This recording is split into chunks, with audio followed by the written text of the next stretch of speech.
that for you to stay strong. And that has everything to do with, you talked about when you got to work on the inside. And you've got to know like who you are. And I stay strong through my spiritual strength. So my belief and my faith in God, and I expect Him to deliver. And I expect, because I want Him to deliver, I believe that if there's certain things that I do as far as my principles and character that will honor Him, then He will honor what my requests are. So I do that no matter what. How did you become the leader that inspires others? We are all inspiring somebody, and we're all leaders. And that's from the day that you come into this world. Somebody's watching you. A lot of people say, like, I'm not a leader or whatever, but we are leaders. We're all designed to do that. And so to take our rightful place as far as how we're going to lead or where we're going with it, how far, what will we do as far as developing it. And I think that part came in. I know with me is like going to all of the meetings, making sure that you have mentors, making sure that you have somebody that you're accountable to, reading books on leadership. And the one great thing about Primerica is, even as we read other books or listen to other motivational speakers, we have so many people in Primerica that's already done it. Yeah. So we're so blessed to just be able to, just follow. But once we do that, we must become disciples of our own. Okay? So, okay. Oh. I was like, okay, honey, come on. Okay. Okay. For the people who are new in the field, what will be your number one advice for us to be successful in this business? All of these? Okay. My advice would be that you write down your goal or your plan of what you want from this business. And once you write down your goal or plan for what you want in this business, and then make a decision as to what you'll give up. There's some people, they say, oh yeah, you said you want to win. I say, yeah. They said you want to make 100,000 or whatever. And they say, yeah. And then when you find out what do they want to give up, or you say, okay, you got to meet me every Tuesday night, every Wednesday night, every Thursday night at 6 o'clock. We've got to go on 2 to 3 appointments. And they say, well, I go to prayer meeting on Wednesday night, and I bowl on Thursday night, and Tuesday night, something is on TV. And so ultimately, if they're not willing to give up anything, then you can't do what's necessary. But if it's someone that's willing to win, and you'll find that out from the very beginning when you're talking to people as to how bad do they want it. You remember that song, I guess it's up here too, how bad do you want it? How bad do you need it? And so you gotta, and it's in like different seasons and different points in your life that you realize, I really need it now. I really want it now. But please remember this. Anything worth having is worth fighting for. It's got to be something that you are, it's got to be something that you're really ready to die for. And, that takes it, but that's really what winning is all about. When you start talking about commitment and integrity, and I think that people take for granted what Primerica is. I think because we've done things like Avon, Mary Kay, Amway, I know like in Maryland, in that area now, they even do something with sandals and just whatever you can think of, girdles, sandals, whatever, right? And we are not, our structure looks like multi-level marketing for you to understand about the different levels that you can get to, but ultimately we are a professional business where you end up owning a business, where you have a stock option package that can be a retirement package like no one else's, that you can leave to your family. So who we are is so much bigger, but I think because people have played around in all of those other little companies, until they think that we are like them. So sometimes when you come in, you'll think that if you put in a very little bit, that it's going to be okay. But Primerica is really not a place to put in a little bit, because we make such a huge difference in folks' lives. So because we make, it's kind of like, do you date him or do you marry him? Yeah. You know what I'm saying? You know, like I know when Honey came around, and like for the first couple of years, when I was telling you all about it, like he brings flowers for me, brings flowers for the girls, you know, like, and then after a couple of years, you know, like he pulled his chair up to my desk one day, and he was like, well, I need to there's some kind of proposal. I keep thinking about that. I think there's a romance in this thing. He pulls his chair up to his desk like, I'm not the boyfriend kind. I'm the marrying kind, right? Like, oh no.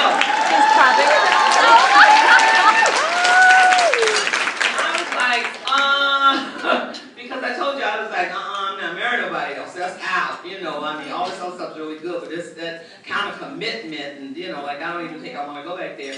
But then he said, but then, and if you're not ready for that, then I just have to move on. I was like, oops. I was like, uh-oh. And so ultimately, but really, and so until you make that kind of commitment, things change when you make that kind of commitment. And that's what has to happen here. And I think, you know, the sooner you realize what you have, you know, like what Primerica truly is, and from what went on, you know, like it seems like we've been here 2 or 3 days, doesn't it? You know, like, but what went on for the last 24 hours, you gotta know, man, that this, I mean, this joint is jumping. I mean, you've got to know that this is a place for you to reach all of your goals and dreams. But then there again, you can't date it.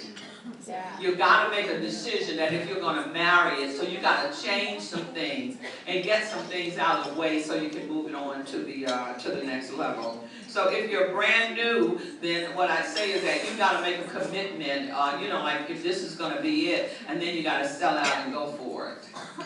Number 2 said, what has been your biggest challenge when you started in the business?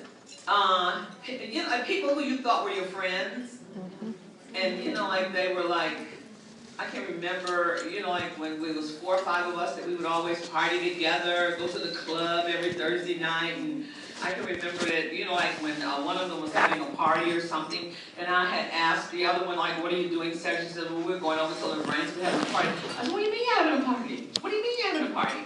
Nobody told me. I don't understand. What's going on? So she said, well, Peggy, you know, it's kind of like, we don't like to be around you too much because all you do is talk about that A.L. Williams thing, and we're kind of sick of that. So literally, it's like, so we had to kind of cut you back, you know, because you're not on the same. Well, if, you know, like I should have said, oh, that's great, but that hurt me.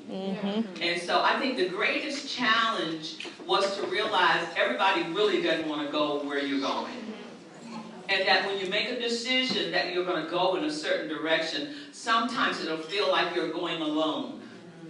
And sometimes you will be going alone. But many times you'll only find out who you really are when you're by yourself. So that was the biggest challenge for me, is to realize that, you know, like everybody didn't want to go, and a lot of family and friends, you know, or people that you call that, did that. What kept you from going aside from knowing what you want, from going aside? Kept you from going aside? Help me out. I had 2 glasses of wine. All right. Okay. All right. Okay. Okay. She said, you're thinking me, what kept me focused? I'm telling you. Here's what kept me focused. People said, it's a pyramid, it's a scam, they're going to close in 6 months, you know, they're illegal, they did all of that. Well, here's what I know. When I sent down an application with a check, an $80 check and an application, the company sent me back $800. So I said, this is a scam, I want to hurry up and send more of them down there. So that by the time they close it down, I have some money. And so because I did that, right? was the reason that I ended up going full-time within 90 days. And then going to regional vice president within 6 months. Okay, here's the other one. There are so many people who are retiring without an income to maintain their lifestyle. Most ages between 65, do you offer an opportunity to add income or to become a builder? How do you think I am? Huh? 65? What's up with that? What was that? I tell some of the kids in my office, right? And we have like a young group under 30, right? Because I do believe in hiring young people. I hire everybody. But I'm just saying, I think that when I look at when Art Williams built this company, most of those guys were like, 30 years old or whatever. Mm-hmm. They had the energy and all of the other stuff, right? So I just think you need to have a supply of them. Not that they have good sense, but they have a lot of energy, you know what I'm saying?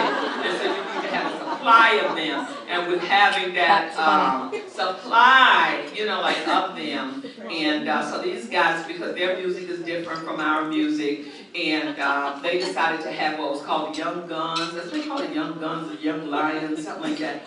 Night they were having, it was like if you were over 30, you could not come to that opportunity meeting that night. So I got a long Tina Turner wig, and I had some glasses on. And I was going up in there, and they were like, Miss Pay, we know it's you, and you cannot come in. I was like, all right. And then they would start talking about the old parts, right? And like these are folks that's probably 40, 50 or whatever.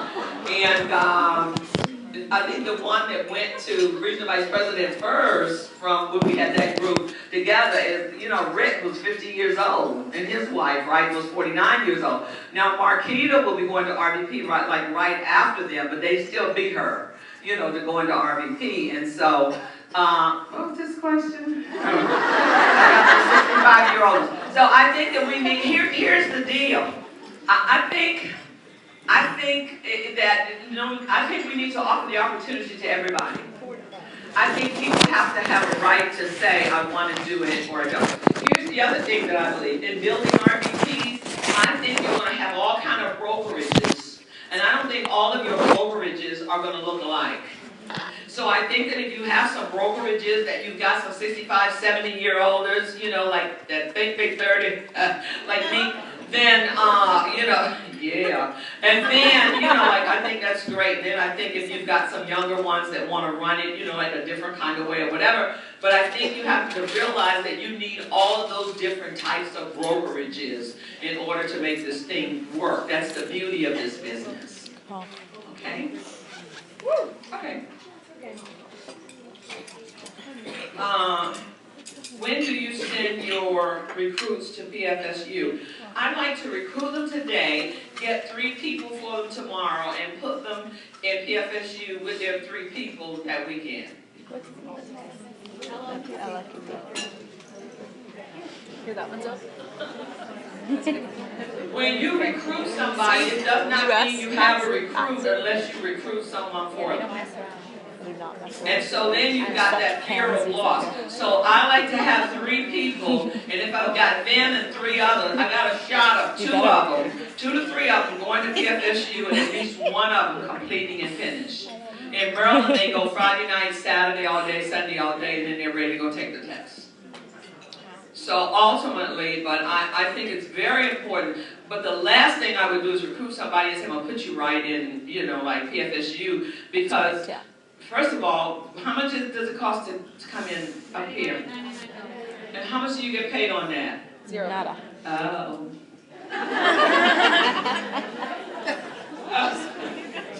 Okay. Okay.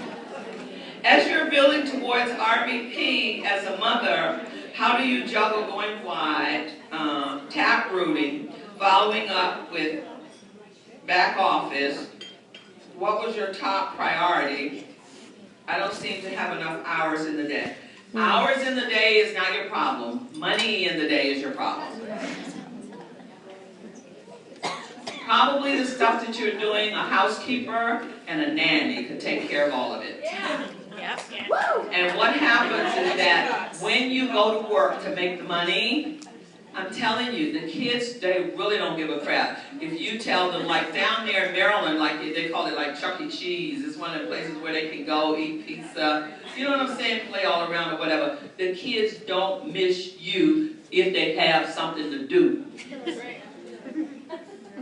And you don't have anything for them to do because you didn't go to work to make the money to be able to give it to somebody to do something with them. Does that make sense? Yeah. But most of the situations that, with my girls, it was, as a single parent, Friday and Saturday was theirs. Other than that, it was like they did not have a mom.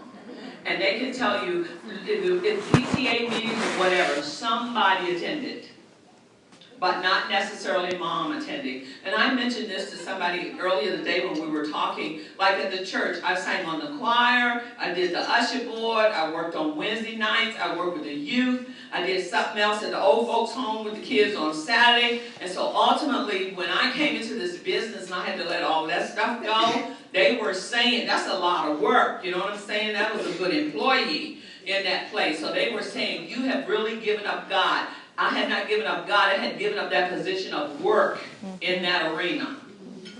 And so you have to realize it's your season in order to do something. And if that's your season, some of those things you got to let go and let God. And I sit the girls down and told them, if our lives are going to be different, we have to make some changes.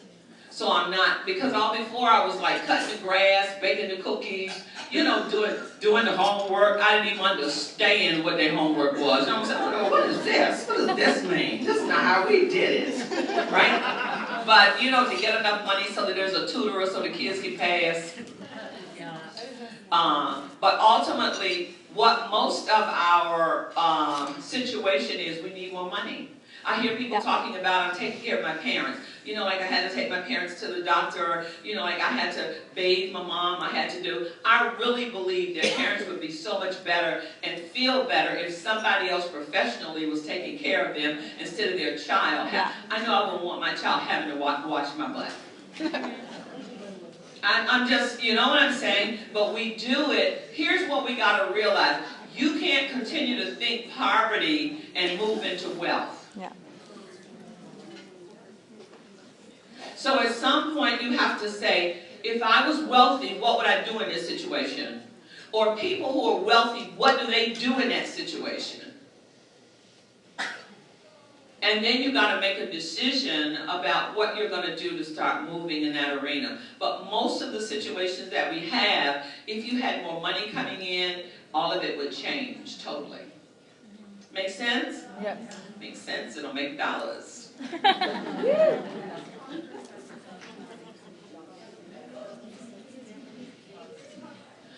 Never, ever miss meetings.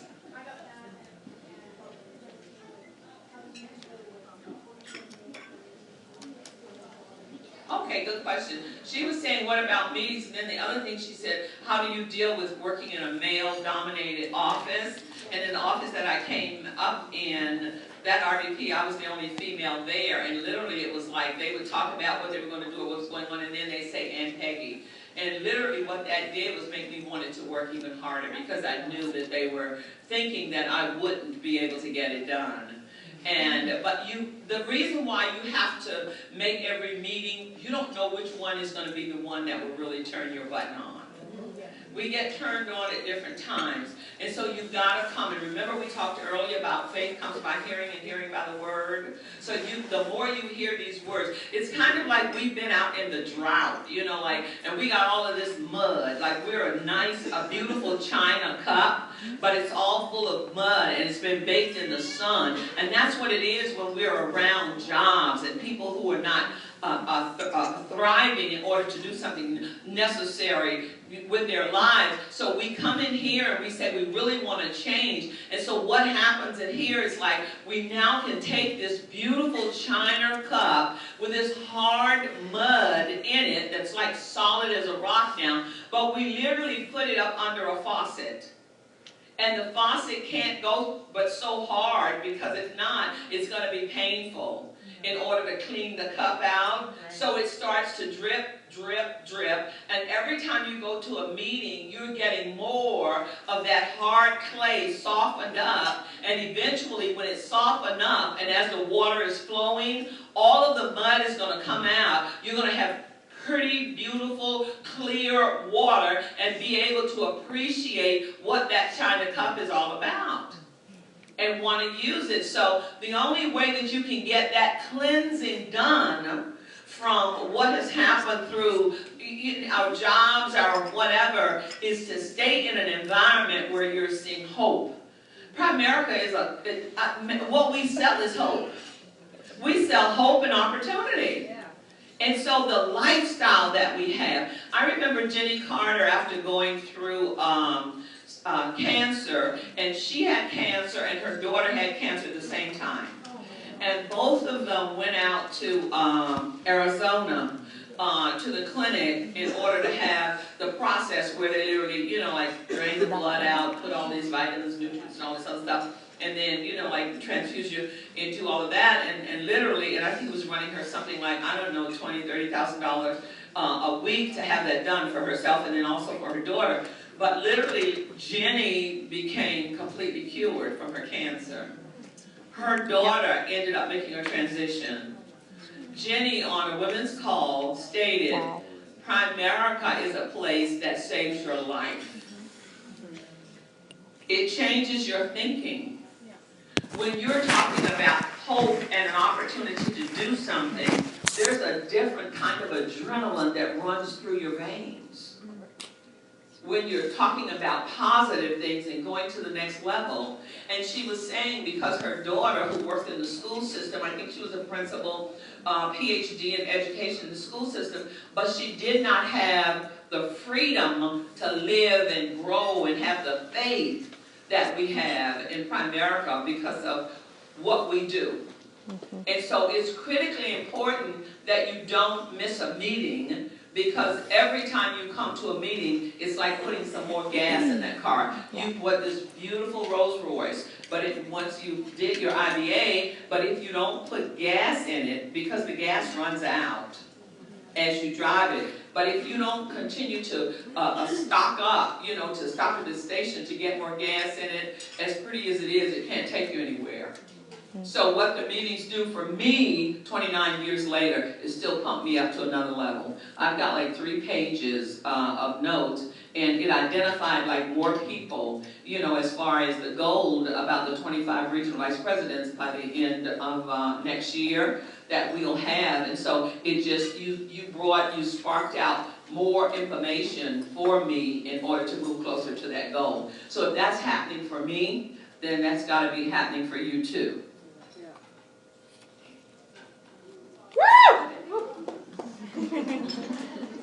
Is that you? Thanks. All right, thank you guys. God bless you. Love you guys.